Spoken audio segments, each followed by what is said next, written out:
Hey, Joe, want to do some drugs? Maybe. Depends on the drugs. You know, drugs.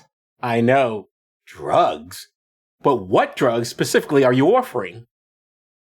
I don't know, but I have like $2 million worth of them I found at a murder site in the desert. How do you know it was $2 million worth? I found the money. I left it with the dead guy that tried to run off with it. I figured someone would be looking for that money more than they'd be looking for the drugs. That's smart. But how are you going to do the drugs if you don't know what kind of drugs they are? I'm going to dust myself with them and then go visit someone in prison. Are you making a reference to the history segment and the cold open? I sure am, Joe. Well, let's start the show then.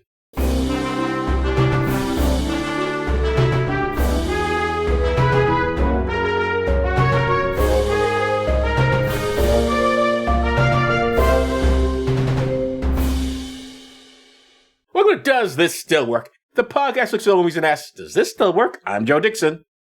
And I'm George Romaka. And today we're discussing No Country for Old Men from 2007 and some historical context.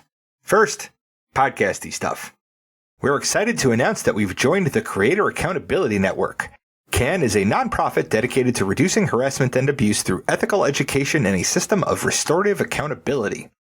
We joined because we care about the safety and well-being of our community members. If you feel our behavior or content has harmed someone, please report it to CAN, either via the reporting form on their website, creatoraccountabilitynetwork.org, or via their hotline at 617-249-4255. They'll help us make it right and avoid repeating that mistake in the future. CAN also needs volunteers from our communities to help with their work, so if you have skills you think would be helpful, or time and a desire to help, please visit their website to find out how you can volunteer. Most importantly, get the word out to other creators who you think would be interested in getting credentialed. Help us build safer communities together. I know we say most importantly, get the word out to other creators, but most importantly, everything is always about money, and CAN needs money. January 8th, CAN will be doing our annual fundraiser event. Joe and I will be involved in a virtual staged reading of the play Monster by Marshall Logan Gibbs. I really need to actually read the script. I'm telling you, it has heavy Todd vibes. That's Todd Mondesi, a friend of ours, for those who wonder, who the hell is Todd? Yeah, so stay tuned for that. You can reach us at dtswpod@gmail.com, on Facebook, Letterboxd, and on our YouTube channel. Joe is on Blue Sky at joedixon.bsky.social. Please tell your friends about us, even the ones that are one movie away from retiring, and leave 5-star ratings everywhere. You can pick what we watch and get extra per episode content by funding us on Patreon for as little as $1 a month at patreon.com/dtswpod. Now, George, take us back to 2007. Okay. And this is the way it was. I can't really say what this film is about, thematically, but the plot does revolve around drugs. Kinda. So we'll look at drugs news from 2007. Drugs news? Drugs news. Joe, start us off with this headline from the Fort Worth Star-Telegram of Fort Worth, Texas. Prescription drug abuse surging. Back in 2007, Al Gore's kid got pulled over on the San Diego freeway in a blue Toyota Prius for speeding along at 100 miles an hour. I didn't know a Prius could go that fast. He admitted to having smoked weed recently, which doesn't make sense to me because that tends to make you less in a hurry and more paranoid. So he'd probably done that, and also some of the Xanax, Vicodin, Valium, and Adderall he had in his possession, none of which was prescribed to him, and some of which was prescribed to others. From the article, Al Gore's son is just like everyone else's, said Dr. Donald Misch, Director of Health Services at Northwestern University in Evanston. The only thing missing was the number one abused drug, which is alcohol. Which we don't have as much of a problem with in this country for some reason. Getting upset about it. We'll get upset about these other drugs, but alcohol, we're still like, eh. In fact, you can now buy it in supermarkets, which you couldn't when I was a kid. Yep. And oddly enough, military police had arrested him for drunken driving near a military base in Virginia in September 2002. Dr. Mish said that Al Gore III was like any other kid, and that the dealers for many are their doctors, parents, and friends. That was true of Elvis. Elvis was addicted to all these drugs, but it's strictly prescribed by his doctor. Mm-hmm. The article goes on to state that prescription drug abuse among 18 to 25-year-olds jumped by 17% from 2002 to 2005, and that the youths often mistakenly believe that prescription drugs are safer to abuse than illegal ones, what with them being prescribed to people by doctors and all. Well, it is safer in the sense you're less likely to get arrested, I guess. The article cautions people to not keep unused prescriptions laying around, and gives advice on how to dispose of them so that they don't fall into the eager waiting hands of the next generation. And I pasted it in here to read, but I'm not going to, because from my own experience, I can say that any commercial pharmacy will have a way to return unused medications for free. Now, the drugs in this movie weren't prescription. It was brown-papered bricks of something, like cocaine or heroin. It could have been sugar or cement, except that you don't usually find those surrounded by dead people. No, you do not. You know where you can find illegal drugs? Fucking everywhere. Joe, give us our second headline, also from the Fort Worth Star-Telegram. Prison tests keeping out some drugs and visitors. Wardens say a sensitive screening device is a needed security measure, but it is also creating a hardship for some inmates' families. General Electric makes the Itomizer, a particle detector that can detect explosive or narcotic particles on sample swabs. The Federal Bureau of Prisons decided to test all incoming visitors to its inmates to prevent drugs from entering the prison system that way. This led to things like a 65-year-old grandmother being banned from visiting her son for 30 days. It has been widely shown to be true that the majority of $1 bills in circulation have traces of cocaine on them. With that being true, it means that a lot of other things are also contaminated because people who touch money touch lots of other things. They sure do. That means that testing grannies for nanograms of dope is bound to turn up some false positives. For sure.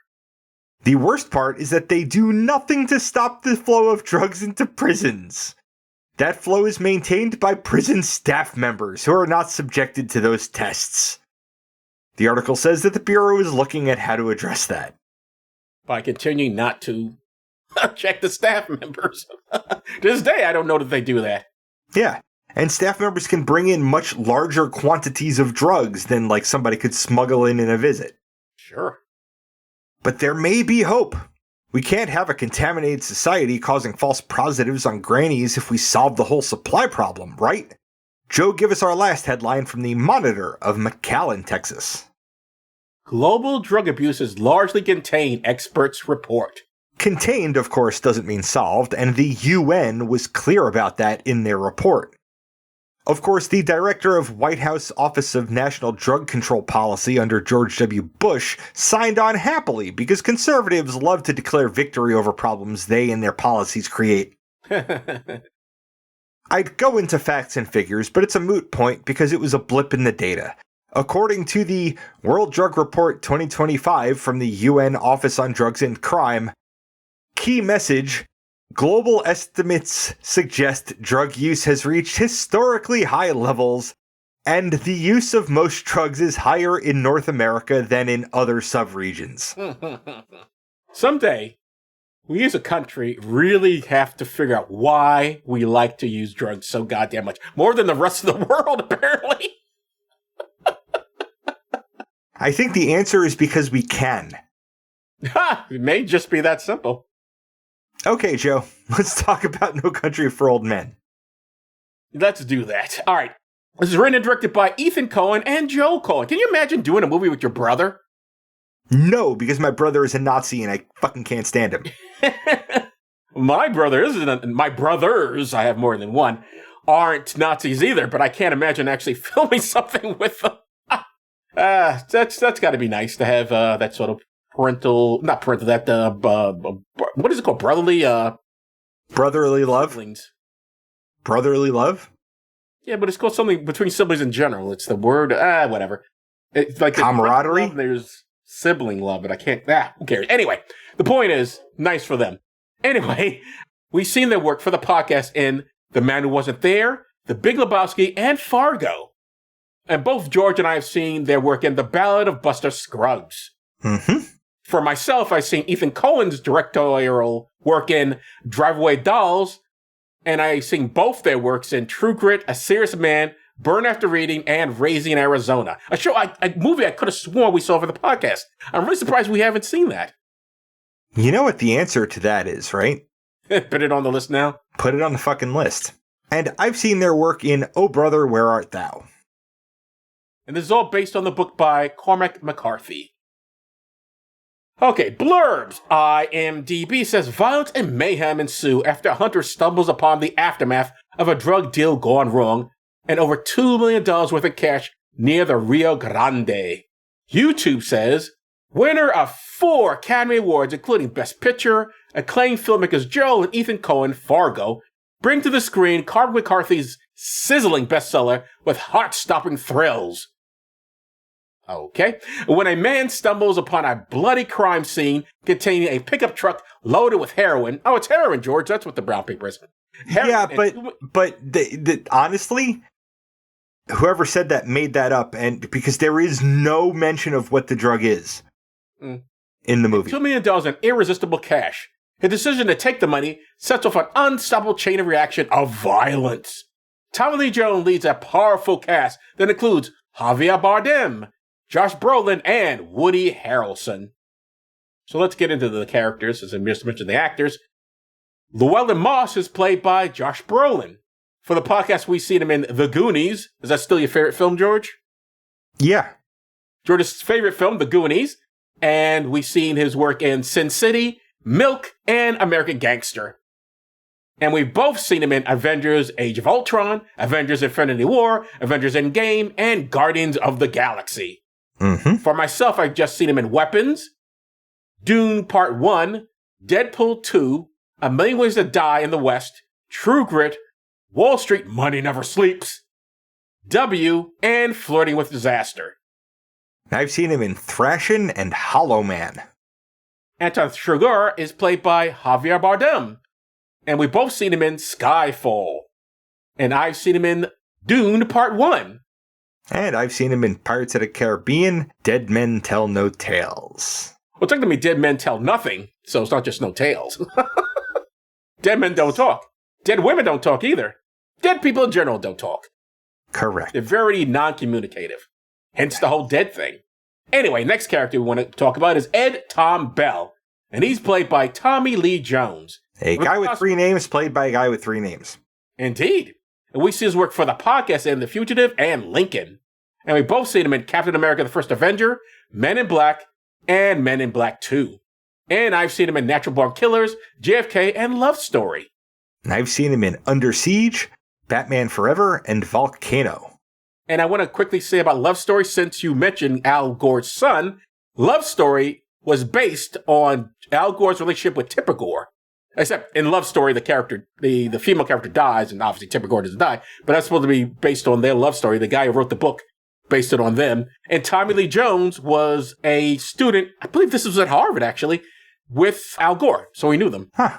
So it all comes full circle. Yep. Carson Wells is played by Woody Harrelson. And for the podcast, we've seen his work in The People vs. Larry Flint, Anger Management, Indecent Proposal, and White Men Can't Jump. We've both seen him in Austin Powers' The Spy Who Shagged Me. Mm-hmm. And I've seen Mr. Harrelson in Natural Born Killers, True Detective, the TV show, 3 Billboards Outside Ebbing, Missouri, Venom, Let There Be Carnage, Wag the Dog, Kingpin, Money Train, and of course I know him especially from Cheers, the TV show. And I've seen him in Zombieland, The Hunger Games Catching Fire, The Hunger Games Mockingjay Part 1 and 2, and Zombieland Double Tap. And it took us longer to read his credits than he will spend in this movie. Yes, he has a very small role. I think he's got like 3 scenes. Carla Jean Moss is played by Kelly MacDonald. And I've seen her work in Trainspotting. And I've seen her in The Hitchhiker's Guide to the Galaxy, Harry Potter and the Deathly Hallows Part 2, and heard her in Brave. What was Brave? It was a cartoon? Yeah, Pixar. Irish. Pixar Irish? Red-haired heroine. Not familiar. Okay, let's get into the plot. Llewellyn Moss is a Vietnam vet who was out hunting pronghorn. I didn't know what pronghorn was until George pointed out to me. I thought they were deer. Mm-hmm. Even though there are tons of pronghorn where he's at, he's the only guy out there hunting them. Near the hunting grounds, there is a drug deal gone wrong. He discovers it, and more importantly, he discovers the drug money. He takes that money, he heads home. The thing is, besides the dough, he runs across one-shot drug dealer begging for water, which Llewellyn doesn't have. This is odd, since you'd think a guy out hunting would have water and food and various other supplies, but okay. For some reason, he takes the money, he drives all the way home, watches TV with his wife, Carla Jean, gets into bed, and then decides, I should bring water to that guy who should be way dead by now. So he does that, despite Carla Jean advising him that this is a bad idea. Llewellyn gets back to the crime scene only to be confronted by criminals looking for the drugs and money left behind. He escapes, but they get his truck, which guarantees them finding out who he is. Meanwhile, there is this guy, Anton Sugar, who is working for the drug gang who is just killing folks willy-nilly, including a deputy, which really should have led to a huge manhunt and practically shut down the highway to find the cop killer, but it doesn't. Don't ask me why. This film is set in 1980 or maybe a little before that, so maybe back then, in those days, you could murder a lawman without every law enforcement official within a 5-mile radius getting involved? I don't know. In fairness, the movie does mention the FBI investigating the drug murders, but I still found it odd that someone who looks like and acts like Anton Sugar wouldn't be on the police radar really fucking fast. So, funny story. The Coen brothers decided what haircut Javier Bardem would be wearing to play Anton Sugar. And they came up with what he was wearing. And Javier's response to that was, great, I'm not getting laid for 2 months. Why couldn't they just put a wig on him? I don't know, Joe. Authentic. Yeah. Anyway, speaking of the law, Sheriff Ed Tom Bell is involved in the investigation. He provides the opening narration, then he proceeds to not do a whole lot. But he does know Llewellyn and Carla, and once he discovers their involvement, he tells Carla that Llewellyn should turn himself in because there are very dangerous men he's stolen from and they're looking for him. He would tell Llewellyn that himself, but he's already on the run. Llewellyn, that is. Meanwhile, Carson Wells gets hired, I guess by the drug cartel to find the money, which is Anton Sugar's job. Long story short, Llewellyn gets to a shootout with Sugar. Sugar kills Carson Wells. Llewellyn ends up getting killed by random drug dealers off screen. Sugar gets into a car accident after killing Carla.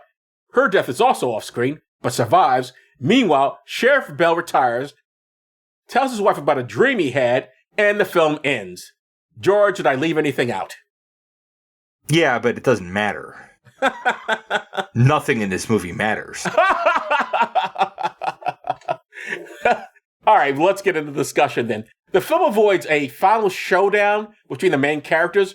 Llewellyn doesn't kill Sugar. Sugar doesn't kill Llewellyn, and nobody even shoots at Sheriff Bell. This is not how normal films do things. Do you appreciate that, hate it, or find it frustrating? Frustrating. Why am I watching this movie? Like that, when the things in the movie don't lead to conclusions that make sense, sometimes it's like, then you wasted my time. Like, do you feel happy that you tricked me into thinking something was going to happen that didn't happen? I don't know. It's annoying. Don't you think that's art? They're being artistic. They want. Well, yeah, it's definitely art because I don't get to decide what is not art, and film is a form of art. Is it art that I appreciate? Not really. They're playing with conventions. You expected something to happen, it didn't happen. Yeah, but it didn't happen in like a way that was cool or like it happened because fucking old lady doesn't know how to keep her goddamn mouth shut. That would be the mother of the main the female character in this. Yes, the drug dealers found out where he is and they find him, and yeah, because of the mother-in-law. But yeah, I was certainly surprised when I saw the movie originally because I've seen this before in the theaters, And it was really shocking to have him suddenly dead like that. Like, whoa, after all this lead up, it's like, I got blue balls now. What the hell? All right. Is Anton Chigurh meant to represent something symbolic? So according to IMDb trivia, according to a January 2018 article in Business Insider, a group of psychiatrists studied 400 movies and identified 126 psychopathic characters. They chose Javier Bardem's portrayal of Anton Chigurh as the most clinically accurate portrayal of a psychopath. Oh, okay. So, no, I don't think he's meant to represent something symbolic. I think he's meant to represent something psychotic. But he just keeps on going. And again, he does stuff in this film that, like, how has he not been arrested or stopped or some cop came out to talk to him? He looks weird. He carries that, a lot of times he's dragging that thing along that's used to kill cows that for some reason people in the South are not recognizing. He's putting it up to one guy's head who should immediately recognize, what is, I know what that thing is. It's not going to put that in my head. It's so his murder weapon of choice that he also uses to open locks by blasting them out of the door is a captive bolt weapon. And what it is used for is stunning livestock before they are slaughtered. Yeah, and he carries that thing around quite a bit. That should stand out to people. I don't know. It just very. That's why I think he's more symbolic than a real person, because the stuff he does here is like, he would have at least been brought in for questioning. Anyway, had Llewellyn not gone back with the water, could the events in this film have been avoided? I feel like the answer is yes. Like, maybe something could have been done with because he was out hunting, right? So nearby, maybe somebody would have found tire tracks or something. But really, that was the thing that put him in the crosshairs. Yeah. It was very foolish. It was a weird thing for him to do, especially since it's hours after the fact. The guy who'd been shot, did he really think he was still alive? The whole thing, his behavior made no freaking sense.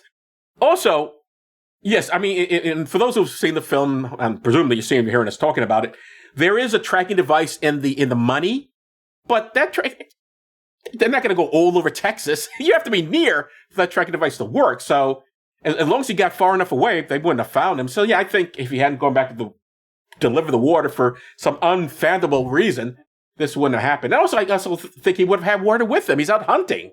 Yeah. Don't you usually carry supplies with you? A sandwich, water? He had his car. So, like, if he gets hungry, he could get in his car and go home. Sure, but it seems like such a long space out there that presumably you would bring stuff with you. I don't get it. Anyway, I also assume the old men in the title are men like Sheriff Bell, who has all these horrible events happen around him, and he just doesn't understand the world anymore. What do you think? Yeah, I think this is no country for old men. The world has changed. It's not our country anymore. It's become violent and out of control.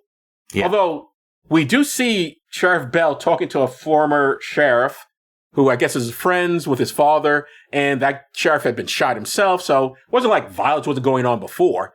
Although he does, in the beginning of the film, say way back in the day, the sheriffs didn't carry guns. I think it was a necessity. So, did you notice the movie has no musical score, and what do you make of that? I didn't notice that. Yeah, there's no music in this picture. There's no soundtrack. And I feel like it kind of makes sense, because music tells a story, and this story jumped its own shark. How do you score that? I mean, I think if I'm not mistaken, there's music at the very end. But yeah, but the rest of the film's like there's no music whatsoever. It's all tension. Or just natural sounds from, of the town. To me, this film felt almost foreign, by which I mean, many overseas pictures are very ambiguous in their meaning with no clear ending. Would you agree this American movie doesn't seem very American? I mean, there's something to that, but it's not like we don't have our own weird, ambiguous shit that happens. We've seen some of it for the podcast. Yeah, but that tends to be like a David Lynchian type thing. This is a mainstream Oscar winner.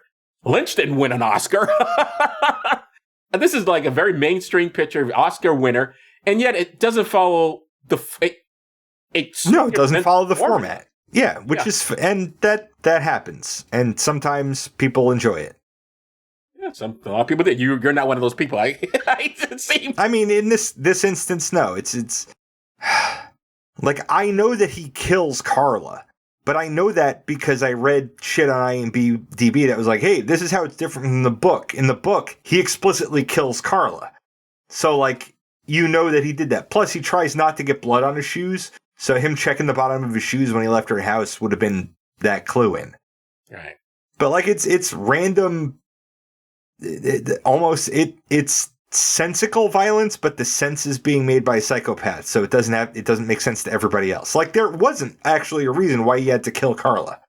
No, other than that's his rule. He promised the husband that Llewellyn that if he brought the money, everything would be cool, but otherwise you still kill Llewellyn, but I wouldn't kill your wife. But if you don't bring me the money, I'll kill your wife. And so even though Llewellyn's dead, he still kills the wife. Mm-hmm. And also the other way this movie circumvents convention is that Llewellyn specifically says, hey, you know what? You don't even have to try to track me down. I'm going to track you down. I'm going to make you my special project. And usually when a character says that happens. Yeah. In this case. And although very real to life, people say shit like that and it doesn't happen. But in this case, in a movie, generally they say, I'm going to go get you. They go get him. I mean, that's the entire premise behind the Taken movies, right? 100%. Yeah, he makes all these promises. And I have a very on them. particular set of skills. If you let my daughter go, everything's fine. But if you don't, I'll find you and I will kill you. Yeah. And he finds him and he kills him. Can you imagine if the movie, he said this, and then in the middle of the movie, he gets killed by that guy? That's the end of the film. People would have lost their minds. Anyway, George, does this film still work? Yeah, I think it does. Like, there's nothing in it that like, from a social justice angle, we need to, like, tamp down on, right? Other than that, it's a story that, I don't know, I didn't enjoy it, but a lot of people did. And it's not that it's not well told. The acting in it's fine. The cinematography's great. It's a good movie. I just didn't enjoy it. Which we sometimes have that experience. It can still be a good movie, but not for us. But in my case, I did it. I do think it still works. Well, you think it works as well, but I did enjoy it. But then, to be fair, I was now prepared for what was happening. When I I'm trying to think what my feelings was when I originally saw it, and I think I was probably more confused than anything else. Just like, because it was a surprise to me when suddenly, wait a minute, he says he's going to get him, and now he's dead. So, and we don't even see him die. It's like his death is off screen. Llewellyn's death is off screen. So I'm like, it just happens. And I'm like, wow, that's weird. And then the movie keeps going. And then the movie goes even after Sugar is gone. And then suddenly we have the sheriff. He's in retirement. And he just like tells a story, a dream to his wife. And that's the end. I was like, what the fuck? I don't know what's happening right now. And I know we're technically done discussing, but I am curious, what did you think of Sheriff Bell? I should have had that as one of my questions. What did you think of Sheriff Bell? Because he doesn't really seem to do much.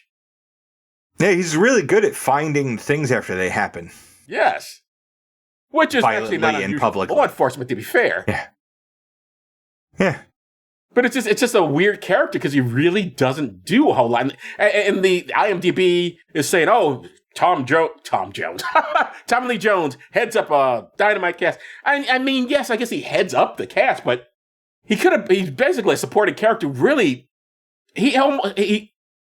there is a scene where he is about to go into a hotel, and it looks like Shigeru's in there, but it turns out he's not there. But other than that one scene, he really doesn't have any interaction. And he doesn't really, even that scene doesn't have an interaction with him. That's just this one scene where we see them both together. So he really doesn't interact with the main baddie. He doesn't even have a scene with Llewellyn, now that I think about it.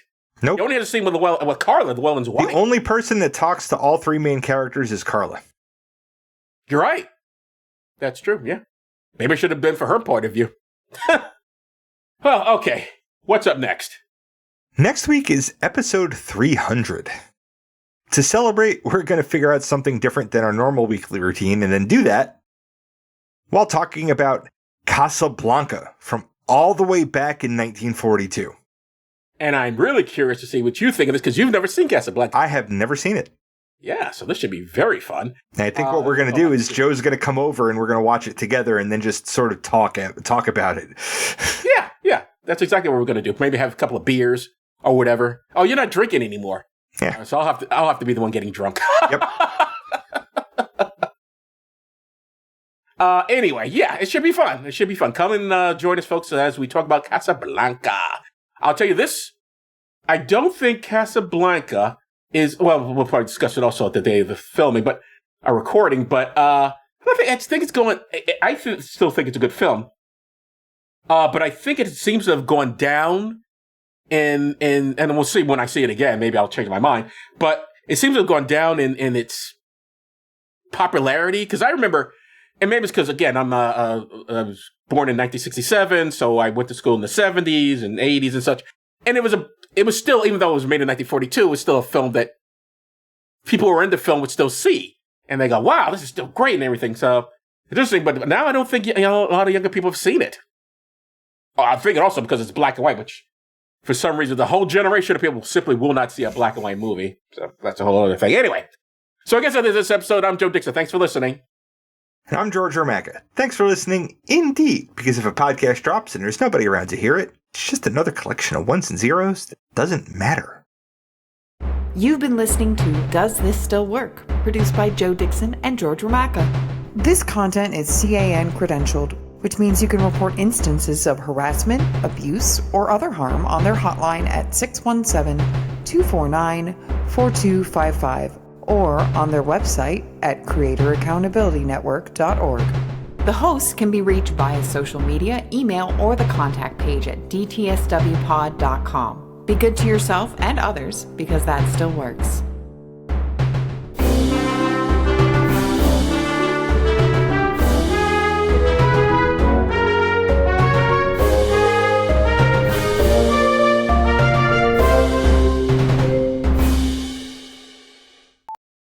Are you happy with my level of effort in this one versus the Down by Law?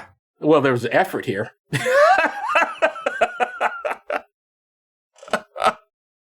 From No Stupid Questions. Why does Miss change to Mrs. after marriage, but Mr. stays the same? From Stupid Questions. Are people actually going to be stupid enough to sign up for 50-year mortgages? From Random Questions. If you had to be trapped inside a sitcom for the next 10 years, what show would you choose and why?